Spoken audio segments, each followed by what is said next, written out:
आज नौजवानों का हाल देखिए, और नहीं कमाता है तो भी आप हाल देखिए, कुछ फिक्र नहीं उसको। पूरी लिस्ट लेके आता, मेरा अभी मोबाइल थोड़ा सा आउटडेटेड हो गया है, मेरे को अभी नया आईफोन चाहिए, 14 आ रहा, अब आईफोन चाहिए मुझको। ये नहीं देखता है कि बाप की जूतियां देखा तो कभी?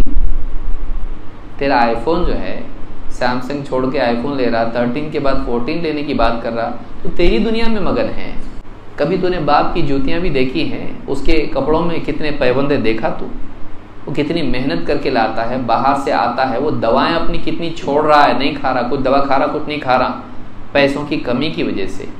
तेरे एजुकेशन पे इतना लगा रहा हो, क्या क्या कुर्बानियां दे के कमा के ला रहा हो, कितनी एक्स्ट्रा टाइम मेहनत कर रहा हो, कितनों की बातें सुन रहा हो, छोड़ना चाह रहा जॉब, फिर भी वहीं बेइज्जती के साथ रह रहा उसी दुकान में। कभी इसको देखा तू? नहीं।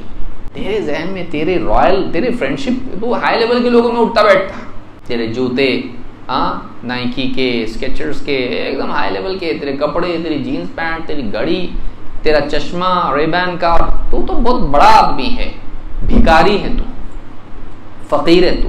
तेरा अपना क्या है? तू बाप का खून जला जला के, तू ये माँ की तबीयत बिगाड़ के उसकी सारी परेशानियां उनको खत्म करने की बजाय बढ़ा के तू ये सब ले रहा है।